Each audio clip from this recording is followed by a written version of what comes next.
ทางเขาเป็ดเปียวเฮ็ดปล่อยอยู่ตาสิเขาเปียวว่าเปียวเขาเฮ็ดปล่อยตาสิมือพองปืน96 97มันจะค่ายวางค่ายส่วน1 ปีเนี่ยจะค่าย30ป่ะมันเขาว่าอยู่ตรงหูมาเอโลชาเนี่ยมวยเอาลูกยาช่วยใครหนาลูกตอนนี้ตะขาเที่ยงลงนี่ดิเด้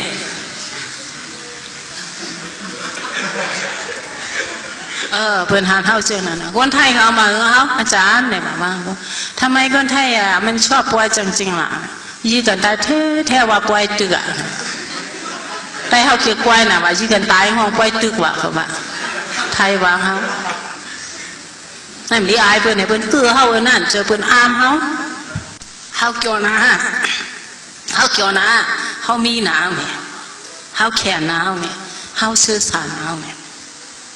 เฮ็ดสั่งเขาไปปล่อยดิเงื่อนนั้นเฮ็ดปล่อยใน1 ปีเนี่ยอ่านหูชิงแสนมันเนี่ยสอนด้วยนะ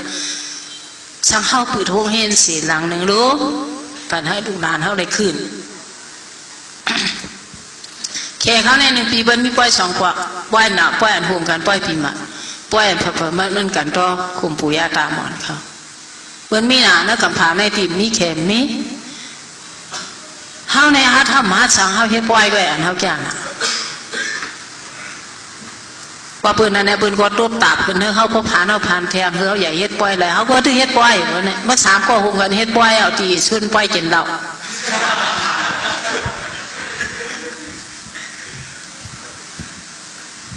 ถามเลยดีถามสั่งมิถามมาเนี่ยว่ามิถามมาลงเมื่อนะตัวเดียวได้ค่ะให้ยินจงขอบใจถึงมีคู่คือเสียงเขาค่ะอันไว้ใจใหญ่ใจยาวมาใครนี่เขาดังวันเสียงบัวหาบค่ะเนาะ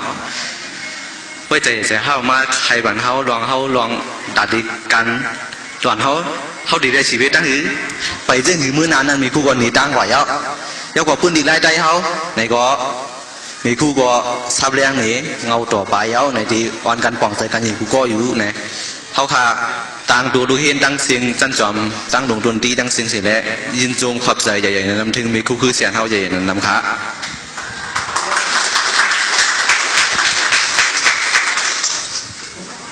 ขาขึ้นพินบอกเขาไม่คู่เขา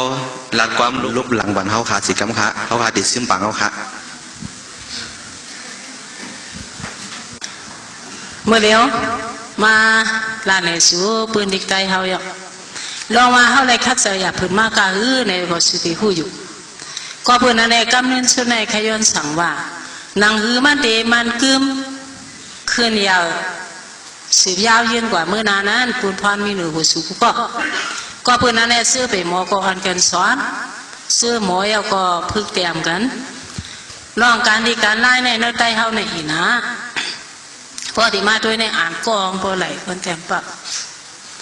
เข้ากว่าด้วยในแสงเปื่อนกับแถวเมืองเปื่อนเข้ากว่าด้วยเนี่ยยังอ่ำหันว่ามีตีเป่าแสงเปื่อนในมีหมอก10 ปุ่น20 ปุ่นหอดโดยบริการเท่านั้นก้อยอ่ำหันตีเป่ามันกับด้วยปั๊บในปีกูแซนกูปลาย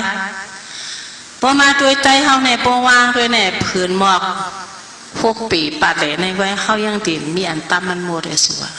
ก็ปืนอะไรพึกอ่านดิกน้ำพึกแต้มดิกน้ำเธอก็ยอกลูกเมืองหมอมา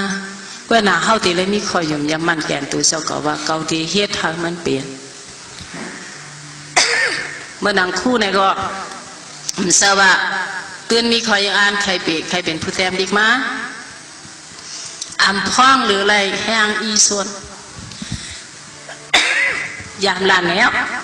ที่ในเฮ็ดปล่อยวันคุมเอาไตคุปีมีปางแค่แต้มดิกันอันต่างส่วนเคลื่อนเท้าในเป็นที่สังขารความต่างแต่เอาเองก็ปะ67 68เขาเจ้าสามารถอยู่ที่เขาหน่อยแต้มดิหมูดิเฮ็ดสูงมากกันก็เป็นปางแค่แต้มเองเขาสามารถเอาสิเขาสาเอาสิผู้สาวไปสู้กูปีก็ไม่ใช่ถูกเขาแต้ม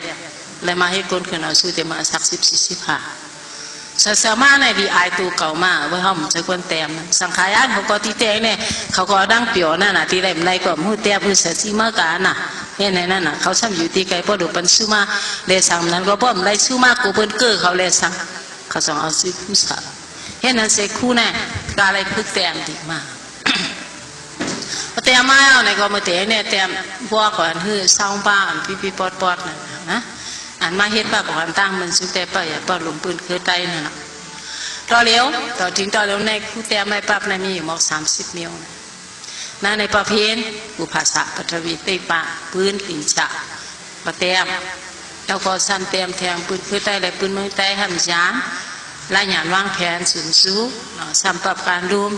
นั่นเสียงมาห่มกันในมีหมอก30 ปับไหนเฮ็ดสังในเตียมนะใครเฮาเป็นตั้งหุกวนหนุ่มเฮากวนดุนดังเฮาก็เพื่อว่าไตเฮาในมือกูปองในเฮาหมอสังเอาเฮาเสืองไว้ปีสมาหมอกับหรือบนก้อยก็สอนบันคาพองเองดูนะเฮืองยาวที่เขาในละมะตายกาวก็ป้ากาจอมหมอเฮ็ดสังก็สอนบันคาเฮืองยาวที่เขามันก็ยาวเตะย้ำในอันป้นอยู่ซ้ำเฮาได้เก็บแต้มไว้ในซ้ำเป็นเพอเป็นแค่ในปัญญาเฮากว่าน้ำหนักอันว่าเป็นยาเขียววันเมื่อไหร่วันได้รู้เขียวเข้าถึงกับมหากินพ่อเย็นนั่งเขียวไต้เฮาในต่อถึงวันเมื่อเดียวไต้วันน้อเข้าถึงกับไม่เลยเดียวเฮ็ดยามเยอะเดียวเลยเฮ็ดกินในเขาพูดต่อถึงต่อเดียวเวกาเฮาซ้ำอย่างละเฮาแต่ไม้ไว้เฮามีไอ้ย่างแต่ไม้เฮามีไอ้ย่างพึกสอนเป็นกันแท้อันนี้มันหายกับซ้ำคนตายพิธีอันเพิ่นอยู่ซ้ำเฮาเพิ่นเป็นแขกเฮาเพิ่นไม่อยู่ซ้ำเฮาเพิ่นเก็บได้ปัญญาเฮาเพิ่นแต่ไม่ดีเฮาก็เขากว่าเป็นดีเขาอย่างอันคำเก็บไรที่เฮาในอันสร้างสุรสติพอตายเอาในหมู่ห้องความพอสร้างสุรสติมันดีหมู่ห้องความมากำในคือเดลาในสุตายเฮาในภายหลังกากับยาในแขนแต่อมอดีเคโตตัวละพอห้องความมาในออกเป็นตัวเมียสุดในเต็มยามหันเนี่ยวันเอาหน้าปังเฮาในห้องความแค่อันนี้มันเป็นเลือดตั้งกับยายืดแยงปล่อยกันเปียกกำเหลวได้ตั้งกับยายืดมันเฮาในซื้อได้ว่าได้ตั้งกับยายืดแยงพอถึงที่แต่มาเตรียมไปงานใส่ยากเฮาไปมาหลาเฮาในตื่นออกมาเถอะก็บ่สั่งหนาในป้ายปีญาไต้เฮาในเฮามีโฮเห็นเฮามีที่จ้องมันเซาไว้สิตาก็เพราะกว่าให้การสวนในเฮาสืบสวนปันกันกลางคำกันขึ้นไพ่ฆ่ากันเฮ้อซักดอกกันเฮ้อปวนศึกขันปอเสียแน่เฮาสวนปันกันมาเอาซุบต่อซุบสอนกันมาก็ในกูอันมาอยู่ซ้ำเฮานั้นซ้ำมันเอาอันเขายามยินที่เฮาในเต็มไว้ก็เพื่อนนั้นเนี่ยปืนแขนในหันเศร้าอันต่างเป็นสูตรว่าในกำผาในว่าอันเดียเพียนเนี่ยไม้ปืนมาอันเศร้าให้เป็นสูตรในแขเพราะเดี๋ยวมาตัวอันมือหน้าน่ะที่อันแขเขาว่าเป็นของเขาเป็นที่ใต้อยู่เศร้ามาก็เพื่อนนั้นเนี่ยอันคู่ใครสั่งซื้อได้หนึ่งสืบพึกแต้มดิที่ซึ่งแต้มตาดีเมื่อในกว่ากันเลยก็เลยยินสั่งมาแล้วก็ควบพาก็เฮ็ดอีสั่งสร้างแต่มันก็นอนเจ้ามาเฮอพึกอาจารย์ในเต็มดีเพราะเวลาสั่งก็พึกหมายไว้ทำเดียวเพี้ยนกว่าเพียวกันแล้วเมืองนั้นมันเมืองหนึ่งตีในมันมีอันหลากหลายอันเหมือนกันมีอันที่เมืองเฮามีที่เวียงเฮาไม่ในที่สั่งมีเวียงเปื่อนเพราะหันนะเพราะสุกาเฮเอ็กซ์เคชันในคู่ได้หันในสุกาไทยห้างสวยลงเฟซบุ๊กไว้พอไล่ใจไล่สั่งมาล่ะในกำหันสุไล่หางมาเสียเงินในเฮอมากไว้อย่าอะไรเป็นเตะไรเตะหมายมาอันนี้อย่างวันหนึ่งมาเนี่ยมันได้เป็นของเฮาค่ะใส่ของเฮามือเลี้ยวแดดตั้งมือหน้ามันได้สร้างปืนกันตั้งแดดเอาที่อยู่ต้นเสาเฮือนเย่เมื่อนานคู่ไรเตะปืนเนี่ยให้ปืนอีมาดีปับแองเดชเนี่ยมาอันนี้มันเป็นแค่ยี่ตัวมาตานหัวไปเมื่อบานเสาผ้าเฮาเหมือนเราสอบแต่ซานแซดเมื่อเป็นเสาผ้าเนี่ยมันเป็นหมุนทอกเสียเนี่ยมันกว่าเลยสักวิ่งเสาผ้าวิ่งเนี่ยวิ่งมันหันสั่งเนี่ยมันแตะไม่มัวหมดอันมันหันสั่งเนี่ยมันแตะไม่วันเมื่อนั้นแหละตัวเดียวมันเมี่ยวกำในเป็นเตียนเฮาไรหันขึ้นสุกว่านังนั้นสุกว่าหันสั่งว่าสุดแต้มไว้นะส่วนแต้มไว้ก็กายอย่าไปเฮ็ดเจอมามือเบานั่นนะมือเบาแต่การเนื้อเวียงปืนมันหันสั่งมันไวดีๆกว่าแต่ก็เอาซ้ำกว่าเนื้อเวียงเนี่ยไม่อยากกะซ่อมก็มันสัญญาณแผ่วเวียงให้ปะก็แค่กว่าเนี่ยว่ากว่าได้ไรไอ้เมื่อหันสั่งมาติ่มเลยไวโตลงมาไวอ่ะเพื่อเข้ากับเวียงหันให้แต่อุตสาหทับช้าทั่วคาไหนเพื่อนกับไปไอ้แต่ก่อนเมื่อไว้หาสังไอ้ในเมื่อผมหุกกลมเสไว้เฮือนเขามีพระราดีพระราแค่เมื่อนั้นบอกว่าเขาเลยอยู่เฮือนแต่อุดเมื่อวานเนี่ย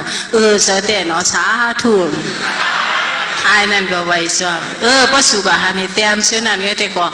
วันหนึ่งมันก็สร้างเป็น10 ชั้น20 ชั้นมานะใครไว้ก็ดีไว้ก็ดีอันคู่ใครสั่งได้ว่าหันสั่งก็แต่ไม้ไว้พึกแต้มดีแต่ได้เลยเป็นผู้แต้มยิ่งมากมาสัมติเลยอ่านยิ่งนำแถมมันจะว่าใครแต้มสั่งแต้มหนึ่งเพราะห้องอ่านที่เปิ้นเข้าก็หมอแต้มดิขอเจออันไหนเข้าตีไรเจอจังมันไหนมาตีมีเนาะอันเป็นแต้มไม่เข้าตีไรเจอไล่แต้มดิ้งมันเหมือนในก็เข้าก็หันเพราะเขาอ่านที่นำมา เขามีป้ายบนมาเนี่ยเขาสั่งแต้มเลยก็เพิ่นนั่นแหละนางฮือเตเป็นผู้แต้มดิกมามื้อน่ะอันเตปันดังผู้ซื้อคือใจเฮาในบ่ไกลคุลาดน่ะแต่สิอยากให้นู้นในเฮาหมอความเปิ้นกว่าเฮาหมอดิเฮาเพราะเฮาใครฮักใจเฮาใครปันดังฮู้ใจเฮากาติได้แต้มปรับใจมีกวนมาถามย้อนว่าควางปีผู้หลายก้อนหนาวย้อนปิ่นปืนคือใจในปันเป็นไผมาหุ้มปันปิดเขาก็หมอดิงมานตัวก็ใครแต้มเกาแต้มตาไตอันไตไปผู้ปืนนั่นเฮาไตอ่านไตเฮาอ่านหมอดิกไตยังมีป้อมหมอก็กะยาวเขาพวกเขาที่แค่อ่านดิกแน่คือเขาหมอดิกไตมาย้อนโดยสั่งละเมื่อไกลคู่บางก้นแน่เรามันเจิงมานเจ้าแน่แล้วเจิงสู้เจ้าหมอกว่ามาในสู้แลบหลายเฮาสู้ใครกะตั้งหน้าที่คุ้มผู้ความเป็นสังครูยังอ่านถึงพี่น้องเฮาอ่าน80อยากใครโนยังไปหมอซ้ำเขายังกว่าแล้วเขาเชื่อไหนเฮ็ดสั่งละเพราะตีไรใส่ก็ตีไรใส่กวนพื้นฐานเฮาหน้าเนาะสิเพิ่นเฮารู้ด้วยกันตาอันดาสิโคไลเนี่ยเฮาเกี่ยวคามหาสิเขาจังอย่าตัวเฮาขึ้นกำสิเฮารู้ส่วนถูกมากวนเฮานั่งตาพึกกวนเฮาขึ้นซ่านมาอีเฮ็ดเฮือนนึงหลังกายบ่ฟาวเดชั่นมันแน่มันปังก็เพิ่นนั้นเฮาได้พึกกวนเฮามือไกลสองผู้สั่งสู่ว่าพอมือขึ้นวันเก่ามือหลังสู่มือเฮ็ดสั่งก็ยาวมือซอยบันใต้เฮาคำพองก็ ได้อยู่นะเวียงก็ได้มีคำพองตีมือขึ้นวันนองหน้าปางก็ได้มีตีลาวสิมว่าจะไปลืมว่าเฮามีบุญพรไว้กูก็เกิดมาซ้ำในเฮาเป็นไต้สิว่าใครเฮ็ดไต้เฮาเฮ็ดไหนก็ใครเป็นอเมริกันนู่นในก็ห้างเฮาก็เป็นไหนพี่สมาเฮาเลยเฮาIDอเมริกันมากเลยเมื่อมาเฮาเกิดมาเป็นไต้เฮานั้นเพราะเฮาเฮ็ดปันไต้เฮาสิเฮ็ดปันภาระเมื่อมาเฮาเกิดมาในแผ่นดินในเอาก็เฮาเฮ็ดปันปูนปางเฮาแผ่นดินในมีกาขันเฮาได้เฮ็ดปันแผ่นดินอันละละอันว่าอย่าไปลืมความรักษาอันว่ามันสิกันนั้นเฮาหลูผู้ปุนพรเฮาหลูผู้ตาว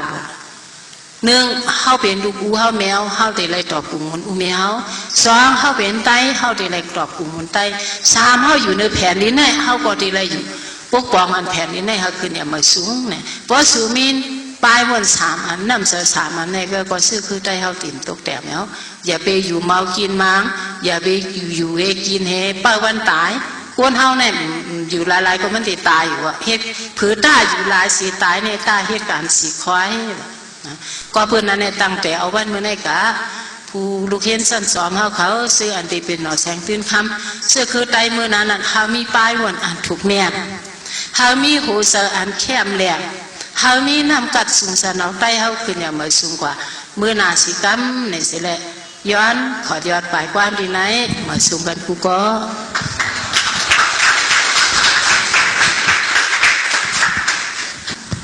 อ๋อครับปางตานใครปืนดิกไล่ใจเลยเพิ่มแถมนำกอดกลหนุ่มเขาค่ะสุดยอดกว่าที่ในยาวค่ะ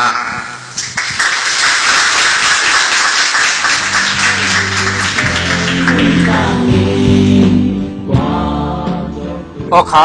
วันเหมือนในอันลูกเห็นสั่นจอมตั้งโรงตนตีขับขึงเฮ็ดสร้างปางตันไข่ปืนดิกไล่ใจแหล่เพิ่มแถมนำกัดลูกเห็นสั่นจอมดีกอดิกไล่แหล่พิงแงใต้เวงตนตีในเป็นอันยาวตัวดีงามกว่าหูคำหามองขาอ๋อย้อนสู่ปานพี่น้องใต้เฮาเขาเฮาอยู่ลีมีเงินเฮาหังลีกึกปืนยังอันเฮาเต็มทนเฮาโดใจก็เย็นเสื้อมนเสกรรมขาอ๋อเมาสูงขา